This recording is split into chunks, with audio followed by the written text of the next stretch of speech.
بلند سلامات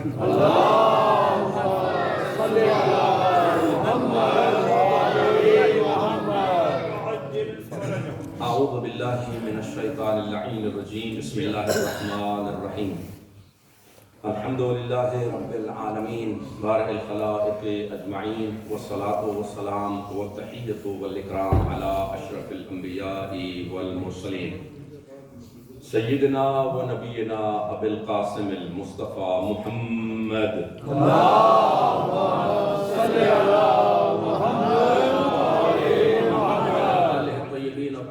المعصومين الهداة المهديين الذين أذهب الله عنهم الرجس وطهرهم تطهيرا اللهم صل على محمد وآل محمد رحمة الله على محبيهم ومواليهم وشيعتهم أجمعين واللعن الدائم على أعدائهم الملعونين من الآن إلى أبد الآبدين اما بعد فقد قال الحکیم فی محکم خطابہ بسم اللہ الرحمن الرحیم والعصر ان الانسان لفی خسر الا الذین آمنوا وعملوا الصالحات وتواصوا بالحق وتواصوا بالصبر صدق اللہ العلی العظیم صلوات یا اللہم صل علی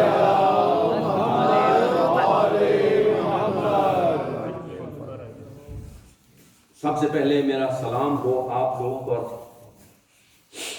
عزاداران مظلوم کربلا اور سلام ہو میرا ان زواروں پر جو مختلف دنیا کے مختلف علاقوں کو اور مناطق کو چھوڑ کر اپنے آقا و مولا سرور کاروان حریت سید سالار شہداء حضرت ابا عبداللہ حسین کی بارگاہ میں نذرانہ عقیدت پیش کرنے کے لیے نجف سے کربلا کی طرف رواں دواں اور میری دعا ہے کہ خدا بند ذوالجلال ان کو بھی اور آپ کو لوگوں کو بھی صحیح و سالم رکھے، صحت و سلامتی عطا فرمائے، اور جو لوگ وہاں گئے ہوئے ہیں خدا ان کی یہ حاضری قبول بھی فرمائے، ابا عبداللہ حسین کے ساتھ معشور بھی فرمائے، اور سالمین و غانمین خیر و خیریت سے اپنے فیملی کے پاس اور اپنے اوطان کو واپس لوٹائے۔ جو مریض ہیں خدا بند متعال ان ایام کے صدقے میں بحق ابا عبداللہ حسین شفاء کامل اور صحت عاجلہ عنایت فرمائے۔ خاص طور پر جن لوگوں نے اجتماع سے دعا کی ہے، مالک ہم بھول جاتے ہیں، نالائق ہیں، لیکن تو بالکل بھی نہیں بھولتا، تو تو انہیں بھی دیتا ہے جو نہیں مانگتے۔ اور اہل بیت اطہار سلام اللہ علیہم قربان جاؤں، انہوں نے ہر چیز کو ٹو دی پوائنٹ ہمیں یاد کرا دیا۔ دعائے رجب کو آپ تو یاد ہوگی آپ کو، یا من یعطی الکثیر بالقلیل، اے وہ ذات جو تھوڑے کے بدلے میں زیادہ دیتی ہے، یا من یعطی من سألہ، اے وہ ذات جو کوئی مانگے اسے عطا کرتی ہے۔ حد تو یہ ہو گئی، یا من یعطی من لم یسأل ہو ومن لم یعرف ہو، تو اسے بھی دیتا ہے جو مانگتا بھی نہیں ہے، جو تجھے مانتا بھی نہیں ہے، جو تجھے جانتا بھی نہیں۔ کیوں دیتا ہے؟ تحننا منہ ورحمہ، یہ تیری بزرگی کا تقاضا یہ نالائق اب بھول جاتا ہے کہ تو اس کا خدا ہے، تو کبھی بھی نہیں بھولتا کہ وہ تیرا بندہ ہے۔ مالک کائنات ہمارے جو عزیزان، خاص طور پر ان حاضرین کی متعلقین جو اس دنیا سے کوچ کر گئے ہیں، حق ابا عبداللہ حسین وہ انصاران حسین، ان کو اعلیٰ علیین میں جگہ عنایت فرمائے اور پسماندگان کو صبر جمیل عنایت فرمائے۔ یہ جو ایام مخصوص کی مجالس ہیں حق محمد و آل محمد، یہ ٹوٹے پھوٹے الفاظ یہاں سے اور ان کے پیور، دیکھیے مجھے ایک خطیب کا جملہ یاد آ رہا ہے کہ اور میں نے جب غور کیا اس جملے پہ، ابھی میں جملہ بھی آپ کی نظر کرتا ہوں، اور میں نے غور کیا تو مجھے لگا کہ امام صادق علیہ السلام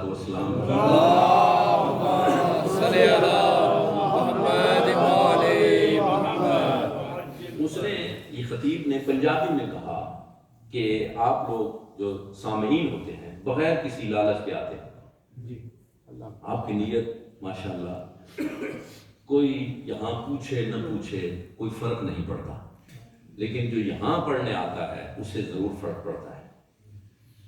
وہ کہنے لگے کہ آپ جب مجلس پہ آتے ہیں اور واپس جاتے ہیں تو بانیان مجلس سے ملاقات ہو یا نہ ہو آپ کی کوئی فرق نہیں پڑتا۔ ان کا یہ کہنا تھا کہ اگر میں مل کے نہ جاؤں تو اندھیر ہو جائے۔ بات سچی تھی۔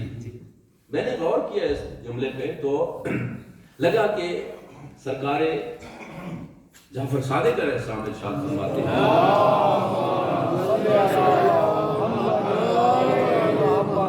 شیعتنا اصبر منا، ہمارے شیعہ ہم سے زیادہ صابر ہیں۔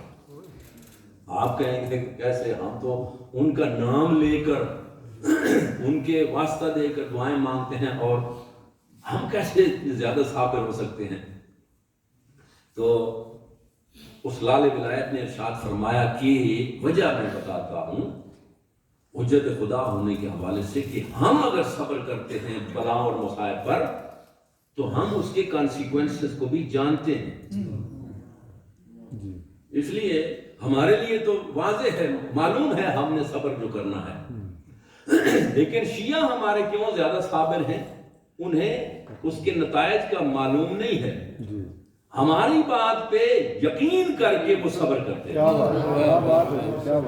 معصوم ارشاد فرماتے ہیں پھر ہوئے نا ہم سے زیادہ صبر والے۔ تو خدا ذوالجلال ان جو بے لوث بغیر کسی لالچ کے محرم کا چاند نظر آتا ہی سیاہ لباس میں ملبوس ہو جاتے ہیں اور اپنے اپنے تئیں اپنی اپنی اوقات میں اپنی اپنی وسعت میں جس طرح ممکن ہوتا ہے دام میں، دل میں، قدم میں، سخن، ماتم، عزاداری، کسی کو حد تو یہ ہے کہ آپ دیکھتے ہیں ابھی سوشل میڈیا نے اب تو ماشاءاللہ ہر چیز واضح کر دی کہ کربلا وہ عجیب شے ہے بیان انڈرسٹینڈنگ کہ دنیا کا قانون یہ ہے کہ امیر غریبوں کو کھلاتے ہیں، یہی ہے یہی ہے نا کہ ہر جگہ دستور یہ ہے کہ جس کے پاس کچھ ہوتا ہے وہ جس کے پاس نہیں ہوتا اسے کھلاتے ہیں۔ کربلا ایسی عجیب چیز ہے بیان انڈرسٹینڈنگ کہ جہاں غریب امیروں کو اور سارا سال محنت کرتے ہیں، مزدوری کرتے ہیں اور جمع کر کے 40 کے جو ابا عبداللہ حسین کے زائر ہیں وہ منت کرتے ہیں ایک کھجور کا دانہ یہ لے لو۔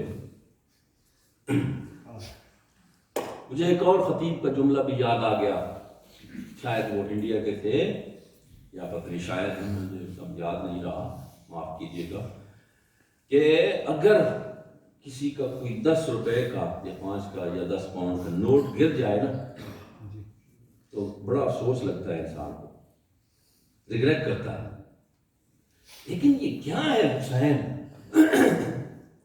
میں نے کہا نا بیانڈ انڈرسٹینڈنگ، نہیں سمجھ آتی۔ جتنا اس پہ خرچ کیا جائے اتنا سرور محسوس ہوتا ہے اور کوئی ریگریٹ نہیں ہوتی، نہیں ایک ریگریٹ نہیں ہوتی، مزہ آتا ہے، لطف محسوس ہوتا ہے اور زیادہ خرچ کرنے کو جی چاہتا ہے۔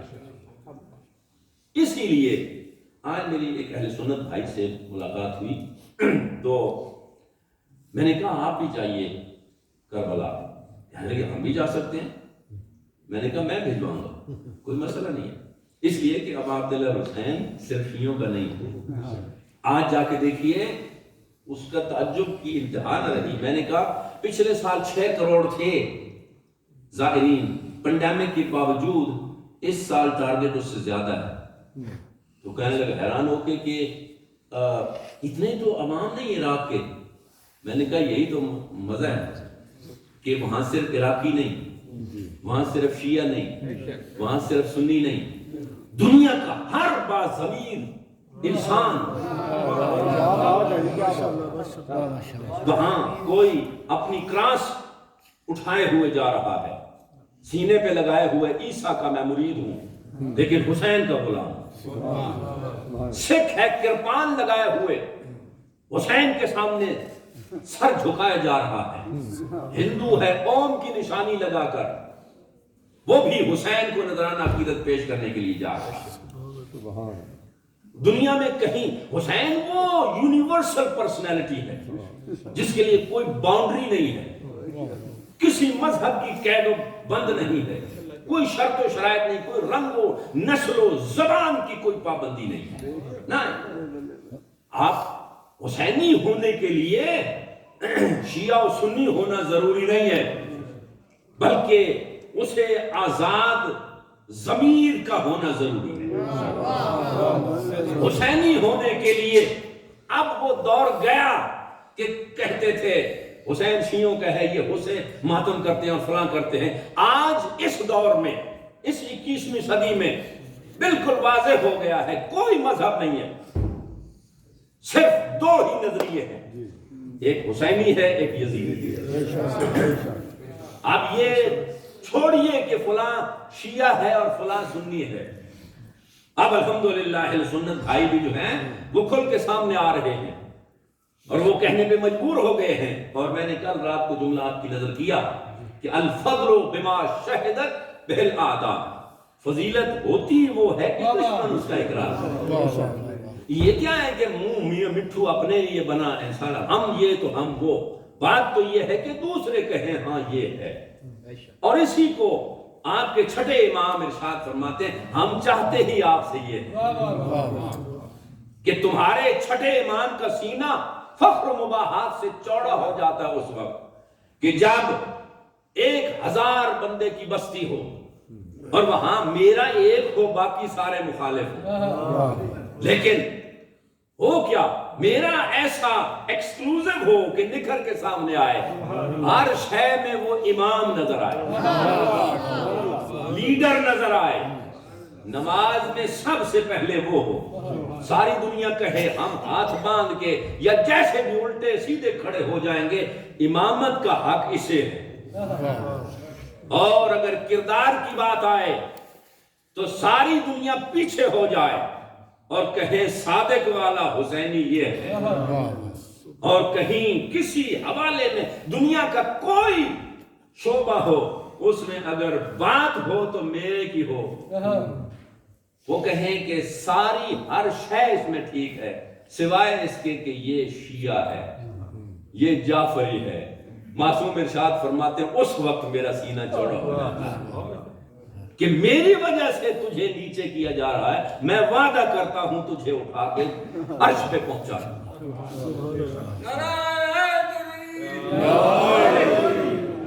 لہذا باتیں بہت ہوتی ہیں اور ہمارا بھی جو ہے وہ جی چاہتا ہے کہ محبان محمد والے محمد سے باتیں کی جائیں، اور کچھ عرصے سے تھوڑا میرا ایٹیٹیوڈ چینج ہو گیا کہ معاف کیجئے گا کہ میں ٹریڈیشنل مجالس آتی ہیں مجھے، آپ اچھی طرح جانتے ہیں کہ میں بھی ماشاءاللہ وہ دوسرے نعرے والی بہت پڑھ سکتا ہوں۔ وہ اگلے دن جمعے میں آیا تو میں جان بوجھ کے چھوٹی صورتیں پڑھنے لگا تو ایک بندے نے کہا کہ جی وہ قبلہ سورت جمعہ نہیں پڑھتے، میں نے کہا وہ بھی سنا دوں گا، سنائی، اور اس کے بعد نہیں یہ تو بڑی، میں نے کہا ہمیں فخر ہے اس بات کا کہ سورت جمعہ آتی صرف نہیں ہے صحیح بھی آتی ہے، لیکن بات یہ ہے کہ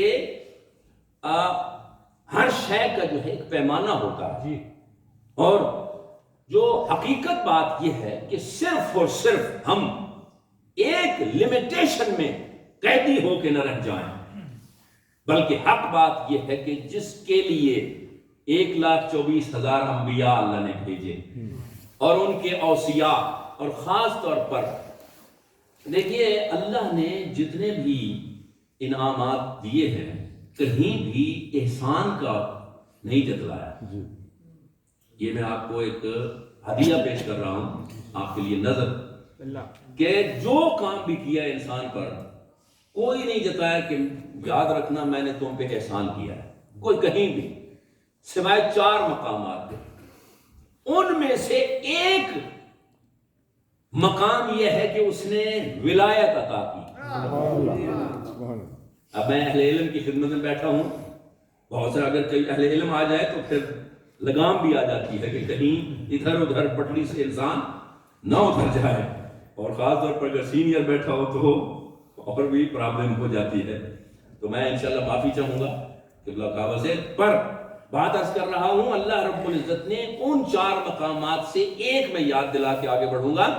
لَقَدْ مَنَّ اللَّهُ عَلَى الْمُؤْمِنِينَ إِذْ بَعَثَ فِيهِمْ رَسُولًا، اللہ نے لوگوں پر احسان کیا ہے کہ محمد جیسا رسول بھیج دیا، اور آپ پر تو بہت زیادہ احسان کی بارش ہو گئی، ایک نہیں 14 محمد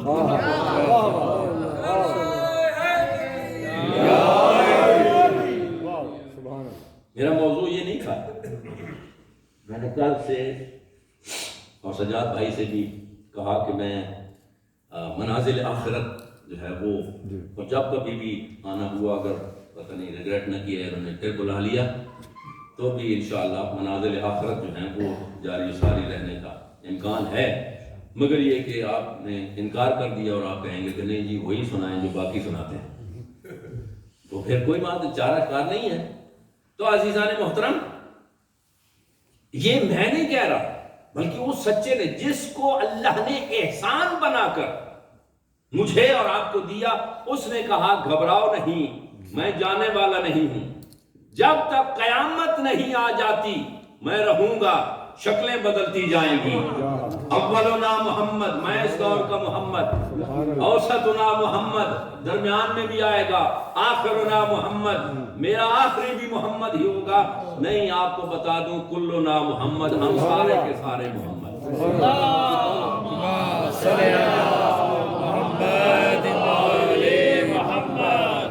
ان ساری ہستیوں نے جن کو اللہ نے احسان جتا کر ہمیں عطا فرمایا، ان کے فرامین پر سر تسلیم خم کر کے نہ صرف ماننا بلکہ ان کو آبزرو کرنا اور پریکٹیکلی اپنے اوپر لاگو کرنا ان کی خوشی اور رضا کا باعث بنتا ہے۔ اب کون ہے جو غلامی کا دعویٰ بھی کرے اور اپنے آقا و مولا کو خوش نہ دیکھنا چاہے؟ کوئی ہے بھلا ایسا؟ نہیں ہے۔ تو ہر مومن کی یہ خواہش ہے کہ وہ اپنے مولا و آقا کو خوش رکھے، اسی لیے ہم دعا کرتے ہیں کہ اے اللہ ہمارے اس غائب امام کو ہم سے راضی فرما دے۔ یہ بزرگان کی سفارش ہے اور یہ ریکمینڈڈ ہے کہ دعا کیا کرو، خدایا ہم سے امام زمانہ کو راضی و خوشنود فرما دے۔ وجہ اس لیے کہ کل میں گزارش کر چکا کہ دیکھیے منازل آخرت پر بہت ساری کتابیں بھی لکھی علماء نے، بزرگان نے، اور کہا کہ معصومین علیہ الصلوۃ والارشاد فرماتے ہیں 14 کے 14 ہی کہ دیکھو، کل میں نے ایک بریکٹ میں جملہ عرض کیا کہ کہیں کسی کے ذہن شریف میں یہ بات نہ آ جائے کہ یہ اس کو لائٹ لے لے، باقی دنیا مذاق کے اعتبار سے اس کو کمزور کرنے کے حساب سے کہے گی، اس کا ذمہ داری نہیں ہے ہماری، پر میں معافی چاہوں گا اس سے کوئی ایسے نہ سمجھ لے کہ جی اس کی پھر ضرورت نہیں ہے، لیکن حقیقت حال یہ ہے کہ کوئی اگر کہے کہ جی میں نمازیں پڑھ کر، روزے رکھ کے، حج کر کے، زکاتیں دے کر جنت میں چلا جاؤں گا، ان خیال استو محال استو جنون، لیکن کوئی کہے کہ جی پھر اس کی ضرورت نہیں ہے، یہ بھی بڑا بکواس ہے، اس لیے کہ اگر یہ نہیں ہے تو کچھ بھی نہیں ہے۔ ان سچوں نے ارشاد فرمایا جنت ہم دیں گے، پر اس کی کوالیفیکیشن کے لیے جو پرچہ آؤٹ کیا اس میں ارشاد فرما دیا کہ سب سے پہلا سوال جو ہم کریں گے وہ نماز کا ہوگا، اور پھر ساتھ میں وارننگ بھی دے دی کہ ان قبلت قبل ما سواہا، اگر وہ قبول ہو گئی باقی سارے نیک اعمال قبول ہو جائیں گے. وَإِن رُدَّتْ اگر خدا نخواستہ اس کا ہی بیڑا غرق ہو گیا تو رُدَّ مَا سِوَاهَا پھر باقی آپ سمجھتے رہیں نیک اعمال کوئی قبول ہونے والا نہیں ہے. معلوم ہوا اصل اساس جو ہے وہ ہے نماز. اور کہیں ایسا نہ ہو کہ مومن ہو اور نماز میں سستی کرے، یہ چھٹے امام کو دکھ دیتا ہے.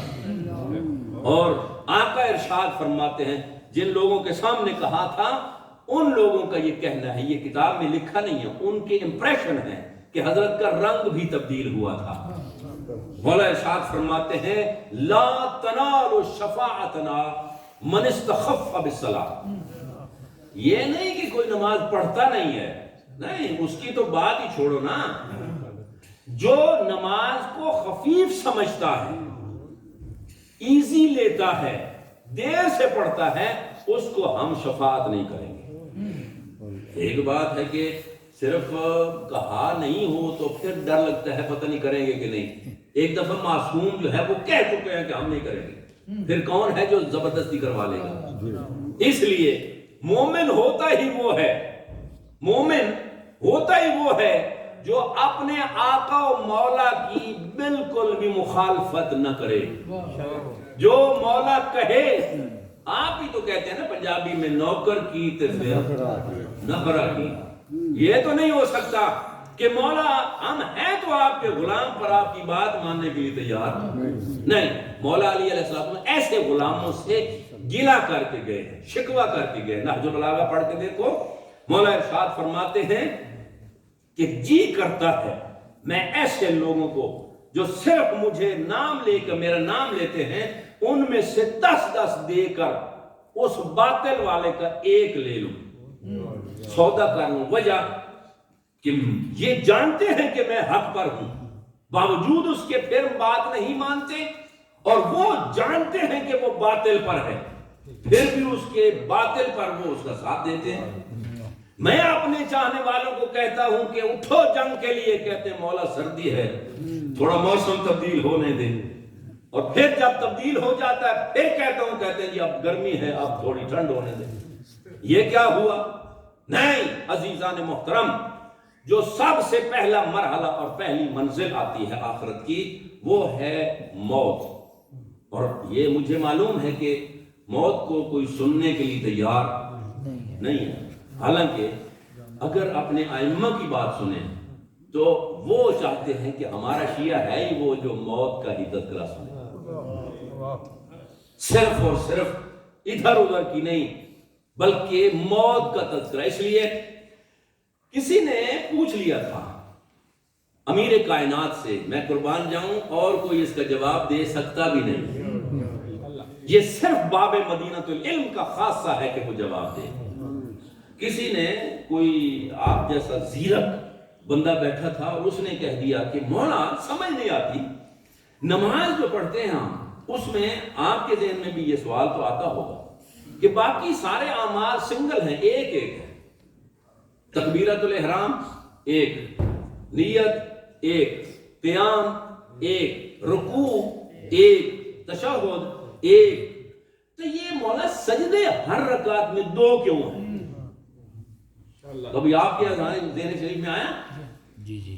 تو مولا نے فرمایا، پنجابی میں کہوں چنگا کیتے صحیح جا دے سوال کیتے. اچھا ہوا رائٹ جگہ پہ سوال کیا، ورنہ کوئی جواب نہ دے سکتا. اور جہاں تو نے سوال کیا ہے، اللہ کی قسم جس کے قبضہ قدرت میں تیرے علی کی جان ہے، ایسا اللہ نے سوال پیدا ہی نہیں کیا ہے جس کا جواب اللہ نے پہلے عطا نہ کیا. ارشاد فرماتے ہیں اے عبد خدا، اللہ تجھے یاد دلا رہا ہے، عبد کو یاد دلا رہا ہے. ساتھ میں آیت پڑھی وَمِنْهَا خَلَقْنَاكُمْ وَفِيهَا نُعِيدُكُمْ، ہم نے تمہیں اسی مٹی سے پیدا کیا ہے اور اسی مٹی میں دوبارہ ملا دیں گے۔ یہ جواب ہے ان لوگوں کا جو کہتے ہیں کہ مٹی پہ سجدہ کرنا کیوں یہ شیعہ کرتے ہیں۔ یہ مٹی پہ سجدہ کر کے ہم اس کی بارگاہ میں اس بات کا اقرار کرتے ہیں کہ مالک ہمیں یقین ہے کہ تو اسی مٹی سے ہم نے پیدا کیا تو نے اور اسی مٹی میں لوٹانے والا ہے۔ ایک مرتبہ جب سجدہ کرتا ہے تو تیرے ذہن میں یہ خیال آنا چاہیے کہ اسی مٹی سے تجھے پیدا کیا گیا، پھر اٹھ کے دوبارہ جب جاتا ہے تو اسی مٹی میں مل جانا ہے۔ اب یہاں روک کے عرض کروں گا، آپ کی نظر کروں گا ایک جملہ کہ زندگی کیا ہے؟ دو سجدوں کے درمیانی حصے کا نام زندگی ہے، اور وہ زندگی کتنی ہے آپ تو اندازہ لگا سکتے ہیں کتنی دیر لگتی ہے دو سجدوں کے درمیان، اور اس کی کیفیت کیا ہے؟ وہ ساری کی ساری زندگی استغفار پہ منحصر ہے۔ اس لیے کہ سجدوں کے درمیان کیا کرتے ہیں؟ استغفر اللہ ربی و اتوب الیہ، اور زندگی ختم۔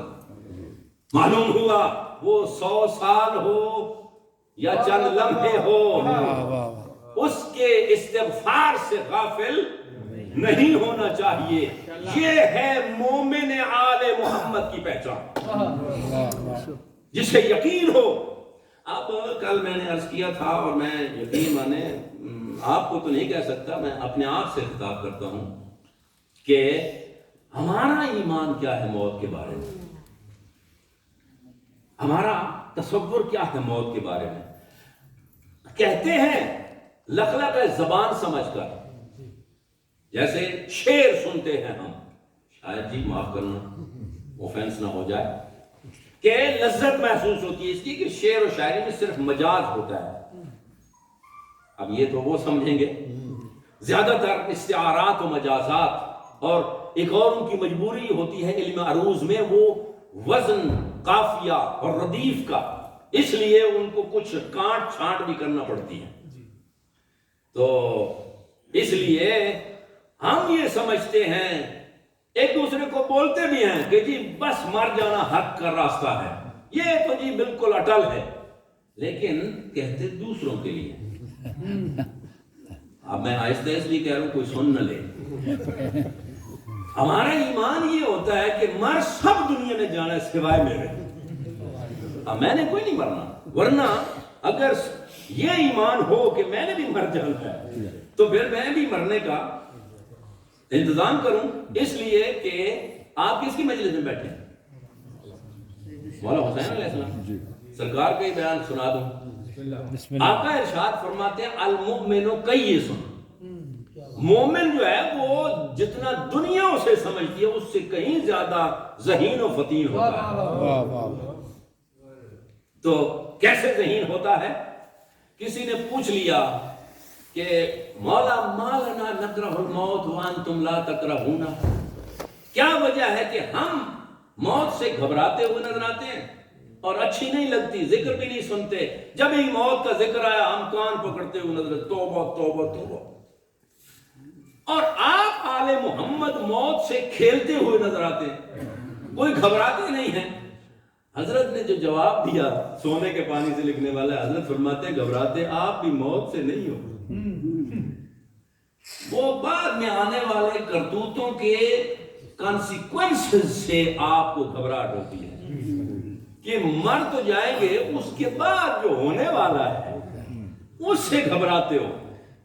تو پھر مولا کیا کریں؟ حضرت فرماتے ہیں موت سے گھبرائیں تب بھی آئے گی، نہ گھبرائیں تب بھی آئے گی۔ اگر ایک مرتبہ ساری زندگی میں یاد نہ کریں تب بھی آئے گی، اور اگر ہر روز یاد کریں تب بھی آئے گی۔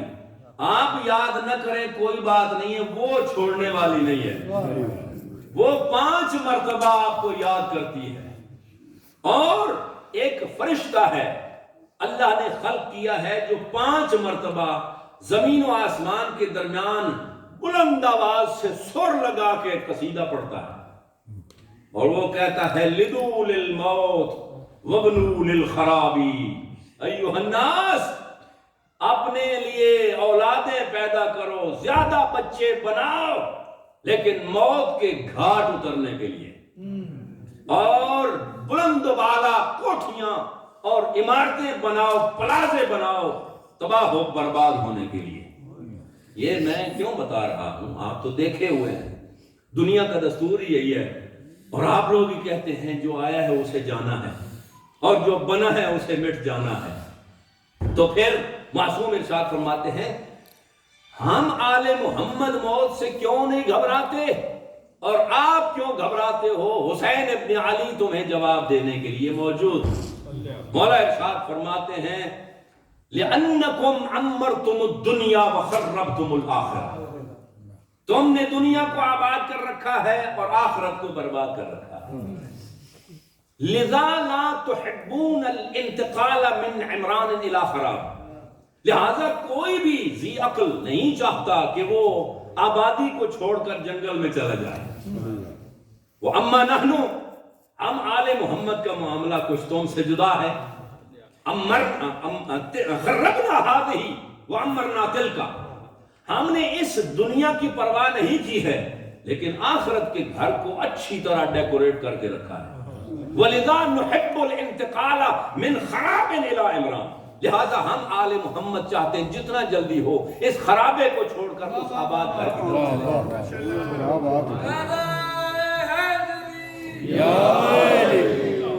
لہذا شیعہ بھی ایسا ہی ہونا چاہیے کہ وہ موت سے گھبرائے نہیں۔ کس کا ماننے والا ہے؟ نہج البلاغہ میں آپ کے امام نے اور میرے آقا نے ارشاد فرمایا، واللہ لبن ابی طالب لآنس بالموت من الطفل بصدی امہ، علی کو اس رب کی قسم جس کے قبضہ قدرت میں ابو طالب کے بیٹے کی جان ہے، کوئی پرواہ نہیں ہے علی موت پہ جا پڑے یا موت علی کے گھر میں آ جائے، کوئی فرق نہیں ہے۔ موت کی آنکھوں میں آنکھیں ڈال کے آپ جانے کے لیے کیا ہے، مولا معصوم سارے ارشاد فرماتے ہیں موت کی تیاری کرو، اس لیے کہ دنیا میں کئی قسم کے لوگ ہیں۔ کچھ ہیں جو کبوتر کی زندگی گزارتے ہیں کہ جب موت کا تذکرہ سنا آنکھیں بند کر لی، اس لیے کہ جب آپ نے قصہ سنا ہوگا، جب بلی کو دیکھتے ہیں نا کبوتر تو آنکھیں بند کر لے، میں جو نہیں دیکھ رہا وہ بھی نہیں دیکھ رہی، پتہ اس وقت لگتا ہے جب وہ اس کے پیٹ میں چلا جاتا ہے۔ تو دوسرے ہوتے ہیں کہ 100 سال کی گیدڑ کی زندگی اس سے ایک دن کی زندگی شیر کی وہ بہتر ہوتی ہے۔ اسد اللہ الغالب نے یہ سبق دیا کہ دیکھو موت کی آنکھوں میں آنکھیں ڈال کر، اور یہاں یہ تو گارنٹی ہے کہ رہنا کسی نے بھی نہیں ہے، جانا تو ہے، اس لیے کہ یہ تو نہیں ہو سکتا کہ جنت بھی مل جائے اور مرنا بھی نہ پڑے، یہ نہیں ہو سکتا۔ اور اسی لیے ہم موت کو فنا نہیں کہتے، موت جو ہے وہ اینڈ آف دی سٹوری کا نام نہیں ہے۔ اسی لیے تو آپ اپنے عزیزوں کے جنازوں میں جاتے ہیں، ان کی فوتگیوں میں، اور وہاں بڑا ادب و احترام سے کہتے ہیں کہ آپ کے فلاں عزیز کا انتقال ہو گیا۔ انتقال کا مطلب یہ ہے کہ یہاں سے وہ ٹرانسفر ہو کے کہیں، تو یہ ایسی دنیا ہے، یہ صرف دیکھیے نا زمین کا انتقال ہوتا ہے تو اس کے نام سے اتار کے دوسرے پہ، تو یہ چونکہ ایک ٹرانزیشن ہے جہان کی، ایک عالم کی۔ آپ کہتے ہیں الحمدللہ رب العالمین، تو وہ عالمین کیا ہیں؟ کچھ عالمین پیچھے آپ چھوڑ آئے ہیں اور کچھ عالم ابھی باقی ہیں۔ انسان کی زندگی یہ ٹیمپریری زندگی کیا ہے؟ ایک دور تھا کہ وہ محدود عالم میں تھا، ماں کے شکم میں، وہاں 8 9 10 مہینے اتنا مانوس ہو گیا کہ وہاں چھوڑنے کو جی نہیں چاہتا تھا۔ جب اسے زبردستی یہاں لایا گیا تو سب سے پہلے اور کچھ کر نہیں سکتا تھا، داد و فریاد، حال پاریا اور رونا پیٹنا یہ شروع کر دیا، نہیں مجھے وہاں نہیں جانا، یہی بہتر ہے۔ پتہ نہیں تھا یہ اس سے کہیں بہتر ہے۔ اسی طرح اچھا پھر وہ آنا اور یہاں سے جانا ٹوٹل ڈیفرنس ہے، اس لیے کہ وہاں سے آنا یہاں اس کا رونا دوسروں کی خوشی کا باعث اور اس کا نہ رونا باقی ساری دنیا کو رلانا. آپ نے تجربہ کیا ہوگا, یا وہ روئے گا یا سارے روئیں گے. اور یاد رکھیے, رونے پہ اعتراض کرنے والوں, انسان کی زندگی ہی رونے پہ شروع ہوتی ہے اور رونے پہ ختم ہو جاتی ہے. اس لیے کہ زندگی رونا ہی تو زندگی ہے. اگر زندگی کا ثبوت دینا ہے اس نے تو روئے گا, ورنہ سب کو رلائے گا.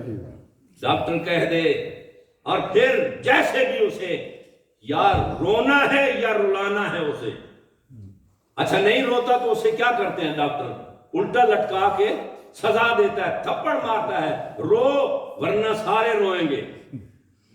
آپ نے تجربہ نہیں کیا؟ میڈیا پہ دیکھ لیجئے, اس کی مثالیں موجود ہیں. تو رونے کو بدعت نہ کہنا, رونا زندگی کی علامت ہے. اگر زندہ کسی کو دیکھنا چاہتے ہو تو اس کو رونا ہے, اور اگر جو نہیں روتا وہ مردہ ہے. فَلْيَضْحَكُوا قَلِيلًا وَلْيَبْكُوا كَثِيرًا. مومنوں کو چاہیے کہ وہ تھوڑا ہنسیں اور روئیں زیادہ. انبیاء کی سنت رونا, قرآن کی تعلیمات رونا, معصومین علیہ الصلوۃ والسلام کے فرامین رونا. صدقے جاؤں, یہ تو پریکٹیکلی نمونہ پیش کر دیا سرور کاروان حریت نے کہ وہ رونا اپنے لیے نہ رو, اس لیے کہ وہ ٹیمپریری ہے, ختم ہو جائے گا. وہ میرے ذمہ لگا دو, میرے کھاتے میں ڈالو گے تو وہ انٹرسٹ کے سمیت لوٹاؤں گا. اس لیے کہ سمندر کبھی ختم نہیں ہوتے.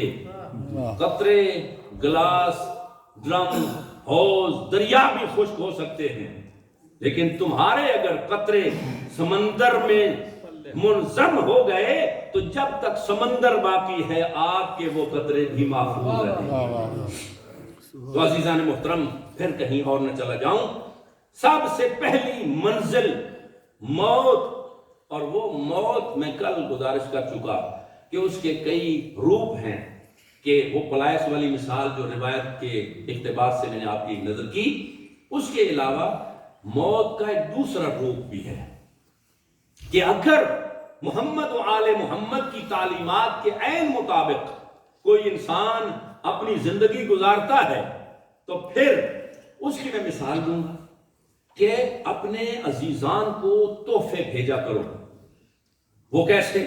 ہدیے اپنے جو آپ سے پہلے چلے گئے ہیں, یہ آپ کے امام کی سنت ہے. امیر کائنات اپنے صحابہ کو لے کر, شاگردوں کو لے کر قبرستان میں جایا کرتے تھے. ارشاد فرماتے تھے, انتم لنا فرط سابق ونحن بكم لاحقون انشاءاللہ. تم ہم سے پہلے آ گئے ہو, ہم بھی پیچھے پیچھے آ رہے ہیں. پر کیا ہے کہ یہاں جو کچھ ہو رہا ہے وہ تمہیں نہیں پتا, تمہارے امام کو پتا ہے.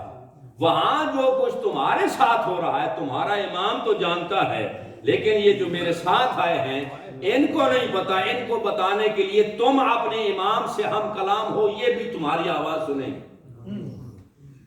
تو وہاں حالات بتاتے ہیں. معصوم ارشاد فرماتے ہیں اپنے جو مرحومین ہیں ان کو تحفے بھیجا کرو. اس کا فائدہ کیا ہوتا کہ فرض کریں آپ برمنگھم میں اور کوئی آپ کا دوست مانچسٹر یا پاکستان یا کسی اور جگہ لگا لیجئے, ہر روز آپ کو فرض کریں صحیح برمنگھم میں صحیح یا مانچسٹر میں اس نے کسی کی ڈیوٹی لگائی ہے, وہ صبح سویرے جب آپ آفس میں یا گھر میں اٹھتے ہیں تو آپ کے لیے تازہ گلدستہ بوکے وہ پیش کر دیتا ہے, اور جو لے کے آتا ہے اور وہ کہتا ہے جناب آپ کے فلاں دوست نے یہ آپ کے لیے بھیجا ہے. اور ایک دفعہ آپ نے دیکھا, دو دفعہ دیکھا, روٹین بن گئی, ہر روز وہ دیکھتے ہیں تو آپ کیا ہوں گے, خوش ہوں گے کہ نہیں؟ اور اگر خوش ہوں گے تو آپ کو سڈنلی پتہ چل جائے, یہ مثال دے رہا ہوں, آپ سے سوال کرنا چاہوں گا, آپ کو کہیں پتہ چل جائے کہ وہ میرا دوست جو ہر روز مجھے تحفے بھیجتا تھا وہ آج برمنگھم میں آیا ہوا ہے, فلاں مقام پہ ٹھہرا ہے, آپ کیا کریں گے؟ دیکھیں انصاف کا تقاضا کیا ہے. آپ کیا کریں گے؟ آپ کہیں گے میں آپ باقی سارے کام چھوڑتا ہوں، یہ سب سے ضروری ہے کہ میں اس کو جا کے ملوں۔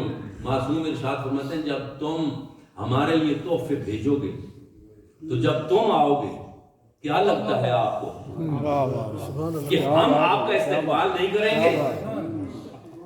ڈیفینیٹلی ہم آپ کا استقبال کریں گے، اس لیے کہ آپ نے ہمیں خوش ہی اتنا کیا ہے کہ ہم فخر و مباحات سے ہم دوسروں کو بھی، انبیاء کو بھی کہیں گے یہ ہے ہمارا، یہ ہے ہمارا، یہ ہے ہمارا چاہنے والا جس نے ہمارا سر اونچا کیا ہے۔ ایسے فخر و مباحات والے آپ کہیں گے وہ کیسے ہوں گے، کدھر سے لائیں گے، کوئی ملتا نہیں ہے؟ نہیں، حضرت نے وہ بھی بیان کر کے بھیجا ہے۔ ارشاد فرماتے ہیں اگر علی جنت کے دروازے پہ کھڑا ہوا ہوگا اور یقیناً کھڑا ہوا ہوگا تو پھر بنی ہمدان والے جب آئیں گے تو علی جنت کے 8 دروازے کھول کے انہیں کہے گا تمہارا حساب کیا ہے اور کتاب کیا ہے، آئیے اپنے گھر میں تشریف لائیے۔ بات تو یہ ہے کہ مانگنا نہ پڑے بلکہ سردار خود بلا کے عطا کر دیں، یہ ہوتا ہے۔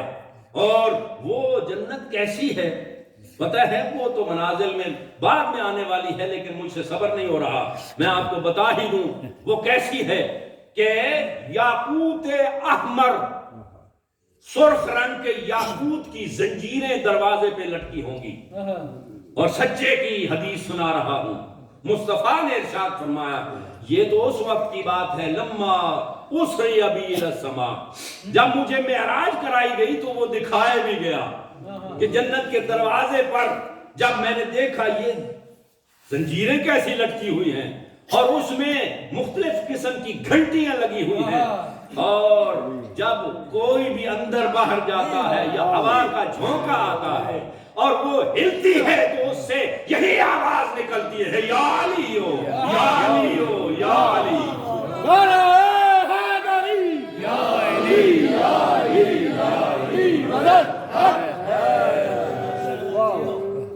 اس جنت میں جانے کے لیے کچھ تو کرنا ہوگا۔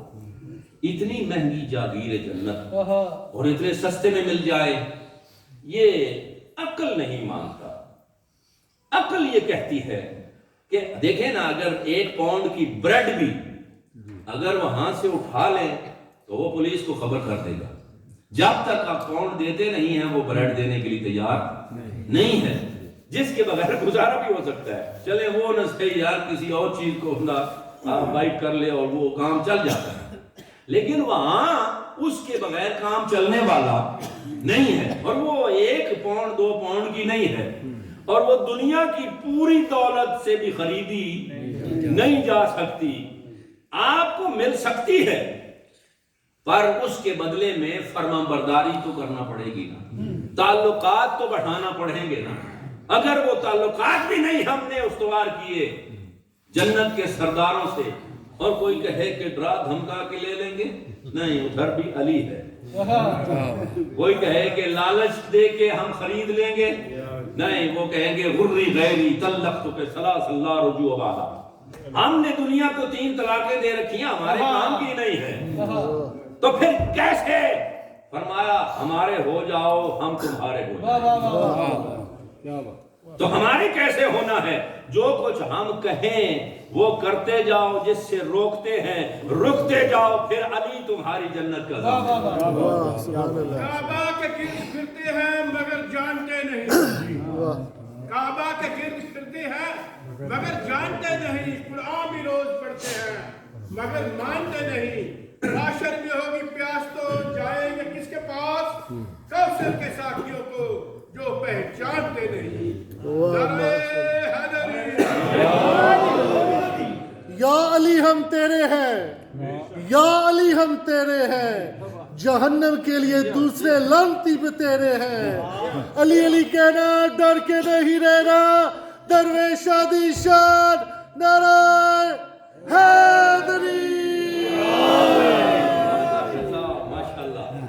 تو عزیزان محترم، میں اسی علی کی اور اسی علی کے بچوں کی بات کر رہا ہوں جو اتنی عظمت کے باوجود پھر ہمیں ارشاد فرما رہے ہیں کہ دیکھو ہم تمہاری جنت کا بندوبست کریں گے، تمہاری جنت صرف نہیں کامیابی کا بندوبست کریں گے، اور تمہاری ہر سہولت کا دھیان رکھیں گے، پر اوکھے سوکھے ہو کر ہم تک پہنچنا تو تمہاری ذمہ داری ہے نا۔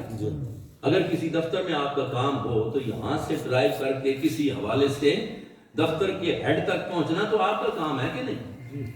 اور ادھر بیٹھ کے بندہ کہے جی فلاں دفتر میں کام ہے اور وہ ہو نہیں رہا، نہیں، معصوم ارشاد فرماتے ہیں پہنچنا تیرا کام ہے، مسئلہ حل کرنا میرا کام۔ سبحان اللہ، سبحان اللہ۔ اور اس مقام تک پہنچنے کے لیے جو راستہ طے کرنا ہے اسے ہی کہا جاتا ہے منازل آخرہ، اور اس میں سے پہلا مرحلہ موت کا، اور اس کے ساتھ جو عقبات ہیں، چوکیاں ہیں، مشکلات ہیں، اسے کہتے ہیں سکرات الموت۔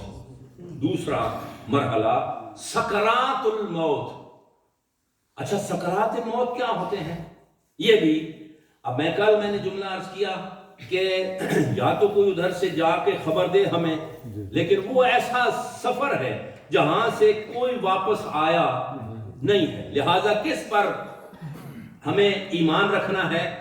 اس پر جس نے اندیکھے خدا کا بتایا ہم نے مان لیا، جس نے جو کچھ کہا ہم نے کہا سچ ہے، اور قرآن نے کہا الذین یؤمنون بالغیب، مومن ہوئے نا پھر کہ جو غیب پر ایمان رکھتے ہیں، ورنہ دیکھ کر تو فرعون نے بھی کہا تھا آمنت برب موسیٰ و ہارون، اے موسیٰ تیرے رب پر میں بھی ایمان رکھتا ہوں، لیکن رب کائنات کی آواز آئی اب کیا فائدہ، جب ماننے کا وقت تھا تو نے انکار کیا، اب تو انجام دیکھ رہا ہے، دیکھ کے ماننے والے کی ویلیو نہیں ہے، اس بازار میں اندیکھے پر ایمان کی ویلیو۔ اور پھر معصوم ارشاد فرماتے ہیں سکرات الموت، وہ ایسی مصیبت ہے کہ جس سے زیادہ تصور نہیں کیا جا سکتا، اور وہ آپ نے دیکھا ہوگا بعض اوقات ہمارے عزیز جو اس دنیا سے گئے ہیں بڑی مشکل سے ان کی جان نکلتی ہے، قربان جاؤں معصومین علیہ السلام نے وہ حالت بھی بیان کر دی ہے اور اس کا علاج بھی بیان کر دیا کہ اس سے بچنے کے طریقے بھی بتا دیے ہیں کہ اس کا یہ عمل کرو تو یہ ہو جائے گا، یہ عمل کرو تو وہ سکرات الموت جو ہیں وہ اس کے کئی کارن ہو سکتے ہیں، یا تو اچھا پھر ہمیں یہ جو غلط فہمی ہے کہ ہم نے تو ادھر دوسرے طرف جانا ہی کوئی نہیں ہے، نہیں، یہ ہمارے عقائد تشیع میں یہ بات شامل نہیں ہے۔ عقائد حقہ شیعہ میں ہے کہ مومن جو ہے اس کے لیے خلود نہیں ہے جہنم میں، لیکن یہ کوئی نہیں ہے کہیں لکھا، کسی حدیث میں، کسی آیت میں، کسی بزرگ نے نہیں کہا کہ ادھر جا ہی نہیں سکتا، اس لیے کہ جو کیا ہے اس کی سزا تو بھگتنا پڑے گی، لیکن وہاں ہمیشہ صرف مخالفین محمد و آل محمد کے لیے ہے۔ اور آخر میں ایمان کا فائدہ یہ ہوگا کہ آخرت میں گھوم گھما کے انشاءاللہ جنت میں آئیں گے۔ اور ایک حدیث میں نے پڑھی تھی کچھ وقت پہلے کہ جو ادھر سے واپس لائے جائیں گے ان کی پیشانی پر سجاد بھائی ایک داغ لگا دیا جائے گا، ایک مارک رکھ دیا جائے گا، اور وہ آ تو جائیں گے لیکن پہچانے جائیں گے، تعرفہم بسیماہم، جو بھی دیکھے گا وہ سمجھ جائے گا اے بھائی اور اردو آئے، ہاں جی، تو وہ لوگ علیحدہ کھڑے ہو کر احتجاج کریں گے مالک ہمیں واپس بھیج۔ یہ مشکل تر مرحلہ ہے، وہاں سزا منظور تھی لیکن یہ ہمیں برداشت نہیں ہو رہا، کیوں؟ اس لیے کہ یہ لوگ بھینگی نگاہ سے دیکھتے ہیں، بے شک ہم جنتی بھی ہو گئے پھر بھی یہ کہتے ہیں ادھر سے آئے۔ تو اللہ رب العزت چونکہ کریم ہے، غفور ہے، ودود ہے، رحیم ہے، ارشاد فرمایا کہ کوئی بات نہیں، تمہارا احتجاج جو ہے ہم منظور کرتے ہیں، تم اس چشمے میں چلے جاؤ۔ ایک چشمہ ہے بنام امیر المؤمنین، اس جنت میں ایک چشمہ ہے، تو جب وہ چشمے میں داخل ہونے سے پہلے دیکھیں گے تو وہ نشانی ہوگی، اور جب اس سے نکلیں گے تو وہ علامت ختم ہو جائے گی۔ اب کسی کو وہ ستار العیوب ہے نا کہ اس نے وہ سارے داغ مٹا دیے، اب کسی کو نہیں پتا چلے گا ادھر سے آیا ہے یا پہلے کا، یہیں کا مقیم ہے۔ ولایت کا فائدہ یہ ہوگا، یہ کہیں نہیں ہے کہ جی ہم نے ادھر جانا ہی کوئی نہیں، ہاں یہ ہمارے اختیار میں ہے کہ ادھر نہ جائیں، اس لیے کہ ہم کام ہی وہ کر دیں کہ ادھر جانے کی نوبت ہی نہ آئے۔ اگر کوئی ہمیں زبردستی لے کے جانے والا ہو، اگر فرشتے لے کے جا بھی رہے ہوں تو فرشتوں کا سردار ارشاد فرما دے چھوڑو یہ ہمارا ہے۔ بس اتنی سی بات، اور کافی وقت ہو گیا، آج چند جملے مصیبت کے بھی میں نے وعدہ کیا تھا زیادہ پڑھوں گا، لیکن لگتا ہے کہ ٹائم کافی ہو گیا ہے، اور باقی انشاءاللہ باتیں پھر کبھی موقع ملا تو۔ عزیزو، یہ ایام جو ہیں یہ زہرا کے بچوں کی قربانی ہونے کے بعد زہرا کی بیٹیوں کا محرم شروع ہے۔ ہمیشہ سنتے رہتے ہیں ایک زہرا، ایک ثانی زہرا۔ اللہ نے علی کو وہ بیٹی دی ہے کہ جو زہرا کی تو ثانی بن گئی،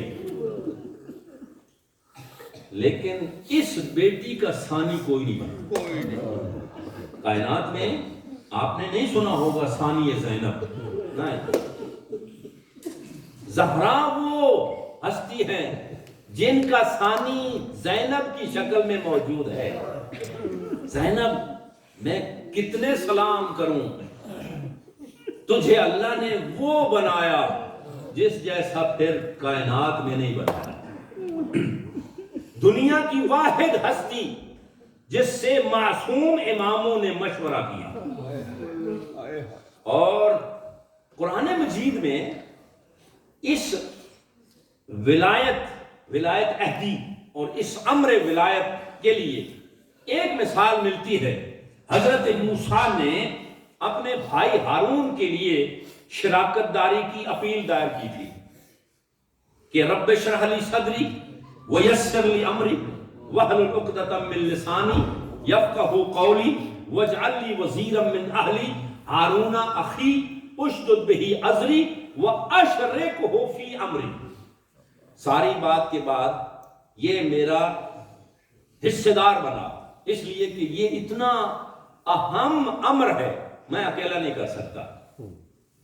وہاں ڈیمانڈ کی گئی تھی، اور ادھر حسین ابن علی ارشاد فرما رہے ہیں انت شریکت و اخی، کہ اے میری بہن تو میرے موومنٹ کی آدھی مالکہ ہے۔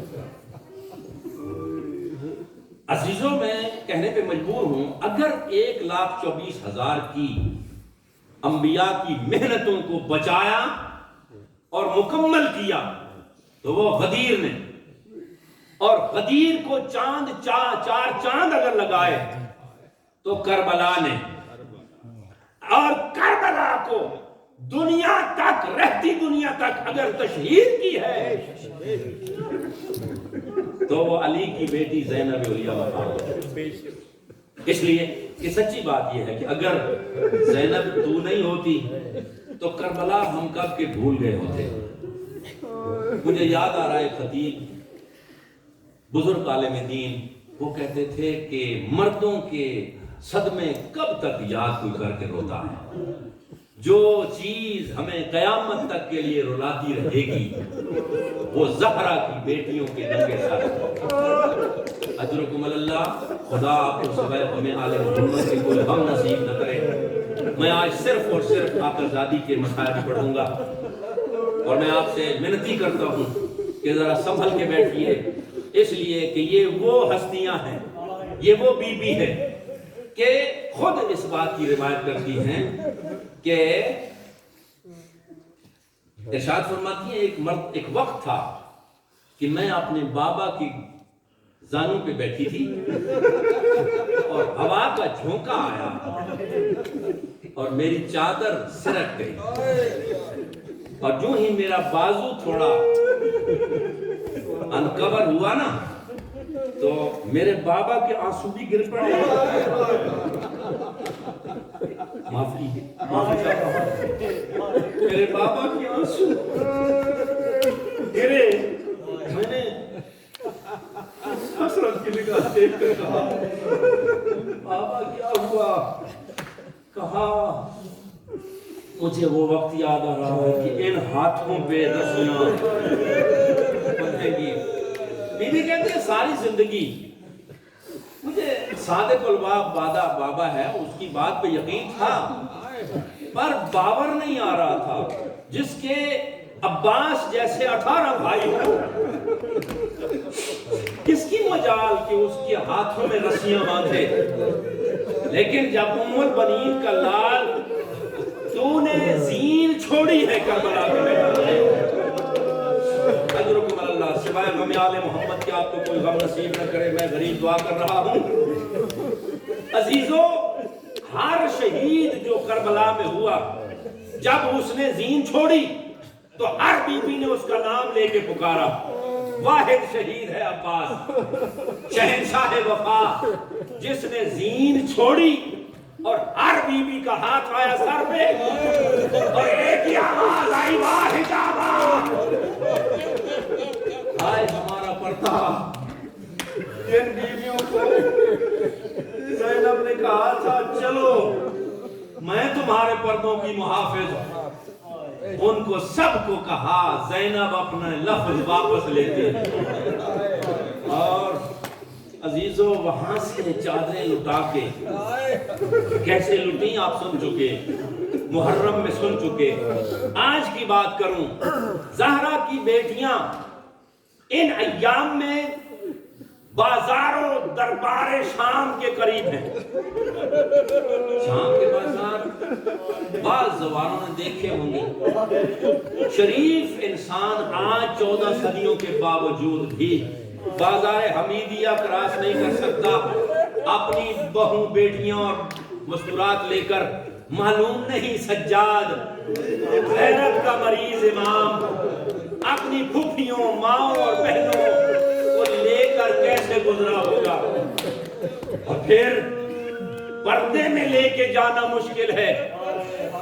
کجا زہرا کی بیٹیاں اور وہ کجا نالائق دربار اور بازار۔ اچھا، ایک اور روایت جو بی بی روایت کرتی ہے کہ جب 21 ماہ مبارک رمضان سن 40 ہجری میرے بابا کی شہادت کا وقت قریب تھا تو میرے بابا نے وصیتوں کے لیے ہم سارے بچوں کو قریب بلایا۔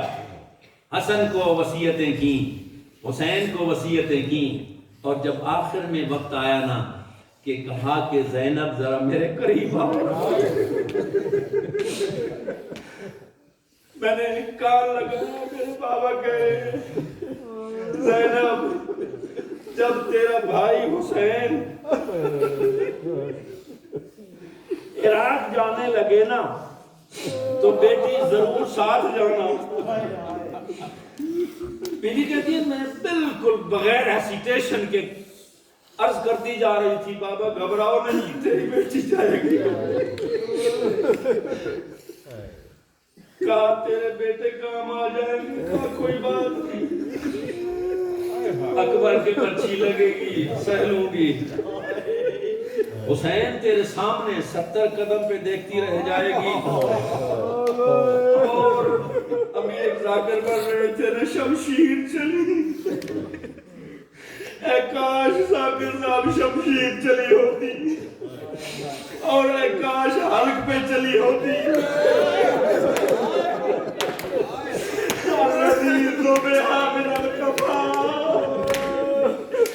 میرے امام کو کند خنجر سے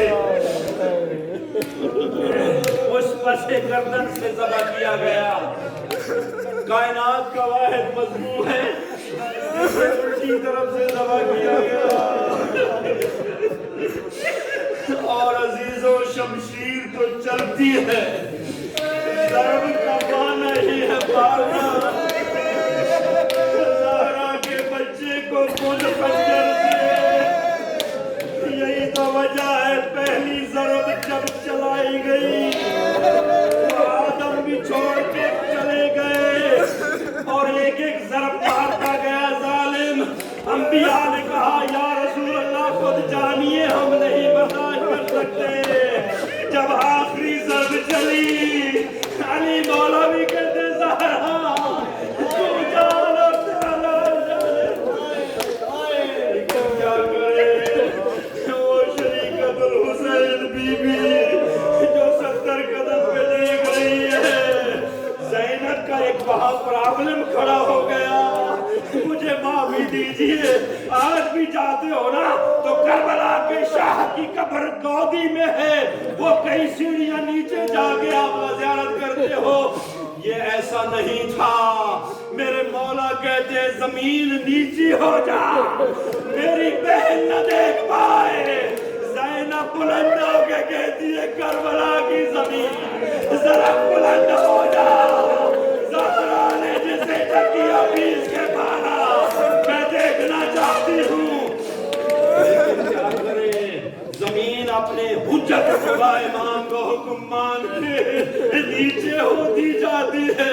عزیزو یہ باتیں آپ سن چکے، آئیے کربلا سے لے کے کوفہ، کوفہ سے لے کے شام، کربلا سے لے کے شام تک اور واپسی تک مجھے کئی تاریخ میں نہیں ملا کہ ثانیہ زہرا کبھی روئی ہو، اس لیے کہ زینب کی مجبوری یہ ہے کہ زینب کربلا کے بعد حسین بن گئی، زینب عباس بن گئی، اگر زینب روئے تو باقیوں کو کون چپ کرائے گا؟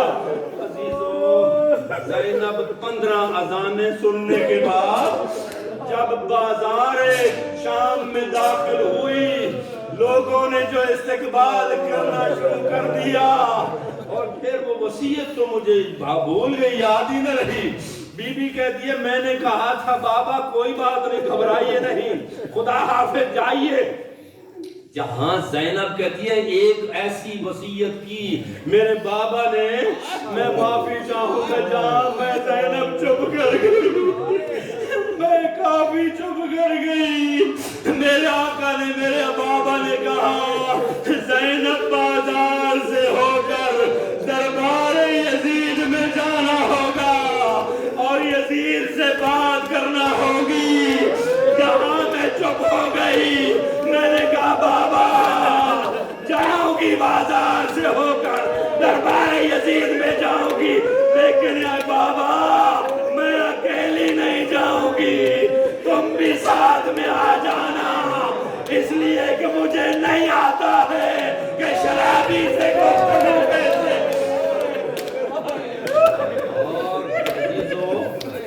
بی بی کہتی ہے میرے بابا نے کہا تھا کوئی بات نہیں میں آؤں گا میں، بیٹی گھبرانا نہیں میں آؤں گا۔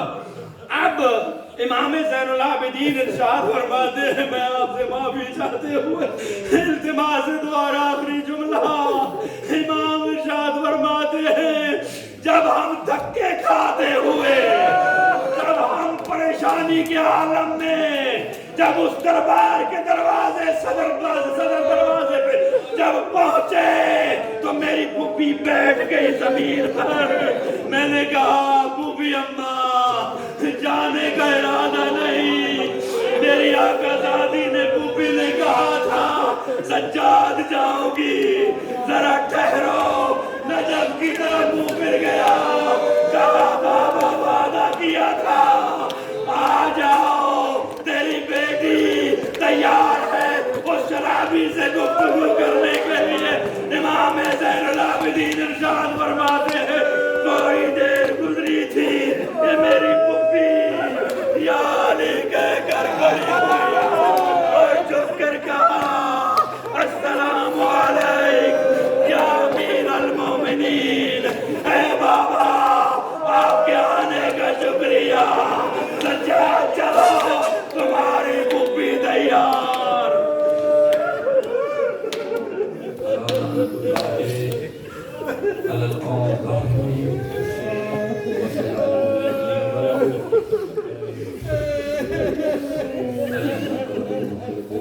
معافی چاہتا ہوں میں مسائل ختم نہیں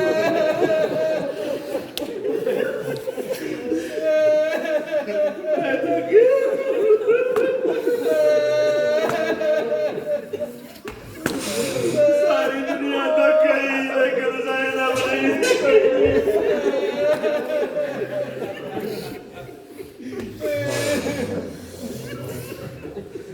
خدایا ہمارے ناسوں کو رومال زہرا میں جگہ ہے آپ کو اندازہ ہے کتنے لکی ہیں یہ زہرا کا رومال میری زبان سے نکلا یہ 2 ہستیوں کو مل چکا ہے لیکن کہاں ملا کیسے ملا اور کو ملا ہے سر دینے کے بعد اور ابو الفضل العباس کو ملا ہے بازو کٹوانے کے بعد سر میں گرز کھانے کے بعد آپ کتنے لکی ہیں اندازہ ہی نہیں آپ کو ادھر آپ کے آنسو ٹپکے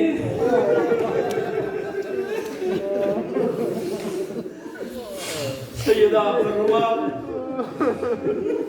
آگے کر کے کہتی ہے میرے بچوں میں رونے اور اس آنسو کی قیمت میں نے ایک روایت میں پڑھی تھی مومن کو اندازہ نہیں ہے جب قیامت کے دن میزان اعمال سجایا جائے گا ہمارے اعمال کا پلڑا خالی ہوگا اس وقت مومن مایوسی کی نگاہ سے دیکھے گا تو حسین کی اماں اس پلڑے میں وہ رومال رکھ پلڑا جھک جائے گا اس لیے کہ روایت کہتی ہے تمام سمندر خشک ہو سکتے ہیں لیکن یہ آپ کے آنسو جو رومال سیدہ میں محفوظ ہوں گے یہ خشک ہونے والے نہیں ہیں یہی وجہ ہے ہمارے استاد آیت الرحمان نجفی مرشی رحمۃ اللہ علیہ نے اپنے وصیت نامے میں ارشاد فرمایا کہ میرے 2 تولیے رومال نہیں جن میں میں نے حضرت ابا عبداللہ حسین کے لیے آنسو بہا کے وہ 2 تولیے ہیں وہ میرے ساتھ دفن کر دینا خدا بند ذوالجلال ان کو ہمارے لیے نجات کا ذریعہ اور ذخیرہ آخرت قرار دے خدا بندہ ہمارے مریضوں کو شفا عطا فرما جن لوگوں نے التماس سے دعا کی ہے ان کی دعاؤں کو مستجاب فرما جو زیارات یا تبات عالیات خاص طور پر 40 پہ گئے ہوئے ہیں خدا انہیں صحیح و سالم اس کام میں موفق فرما اور صحیح سالم اپنے فیملی کی طرف لوٹا دے جو ہمارے مرحومین اس دنیا سے چلے گئے ہیں خاص طور پر حاضرین کے خدا ان کے درجات بلند فرما تمام مومنین کو سلامت رکھ اور ان میں اتحاد اور اتفاق قائم فرما ہمارے ادارہ جات کی خود حفاظت فرما خاص طور پر ادارہ معارف اسلام کو دن دگنی رات چگنی ترقی نصیب اس کی جو خدمت کرنے والے ہیں کام دل میں قدم سکنے ان سب کو برکت نصیب فرما ان کے مال جان اولاد رزق حفاظت فرما خدا بند ذوالجلال قائم آل محمد سرکار کا ظہور فرما ان کے آنے تک علماء اعلام مراجع اعظام بزرگان دین رہبر آیت العلماء سیستانی آیت العلماء بشیر اور جتنے بھی بزرگان دین ہیں خدا یہ آل محمد کے باغ کے پھول ہیں اور ہر بری کوئی ان کو صحت و سلامتی کے ساتھ پر برکت عمر طول عطا فرما ابھی کل ہی ایک آیت اللہ بزرگ عظیم فیلسوف تھے وہ اللہ کی بارگاہ میں گئے ہیں خدایا ان کے درجات بلند فرما حسن زادہ آمولی آیت العلماء حضرت آیت اللہ طباطبائی سید محمد حسین طباطبائی صاحب تفسیر المیزان کی باقیات میں سے یہ بھی تھے ایک آیت اللہ مصباح یزدی پچھلے چند مہینے پہلے تشریف لے گئے ہیں اور یہ بھی ایک نخبہ تھے بہت سارے علوم غریبہ کے ماہر اور فیلسوف اس دور کے ٹاپ کلاس کے خدا ان کے درجات بلند فرمائے اور جو لوگ تبرک کا اور کسی حوالے سے ابا عبداللہ حسین کی خدمت کے لیے اپنے آپ کو پیش کرتے ہیں. مولا ان کی توفیقات میں اضافہ فرمائے. خداوندہ ہماری مستورات کی رحم و کرم فرمائے، اس لیے کہ یہ ہیں صحیح اسلام کا فلیگ لے کے جا رہی ہیں. اس لیے کہ ہم تو بہت سارے علاقے ہوتے ہیں، بہت ساری جگہیں ہوتی ہیں جہاں ہم اپنا لباس تبدیل کر لیتے ہیں، لیکن یہ ہیں جو اسلام کا فلیگ اور جھنڈا لے کر دشمن کی نگاہ میں کانٹا بن کے چبھتی ہوئی ہر جگہ پہ الحمدللہ ثانیہ زہرا اور جناب زہرا کی کنیزیں بن کے پیش اپنے آپ کرتی ہیں اور کبھی جھکنے کے لیے تیار نہیں ہیں. خدا ان کو ثبات قدم عطا فرما، ہمارے بچوں کو صحت و سلامتی کے ساتھ طول عمر عطا فرما اور مغرب کی ہواؤں سے محفوظ فرما، ہمیں صراط مستقیم پر قائم رکھ. محمد و آل محمد کی محبت دن دگنی رات چوگنی ترقی تمام مومنین و مومنات اور بچوں کے دلوں میں منور سے منور تر فرما. وآخر دعوانا ان الحمدللہ رب العالمین بفضلک و رحمتک یا ارحم الراحمین. والسلام علیکم ورحمۃ اللہ وبرکاتہ. یا حسین یا حسین یا حسین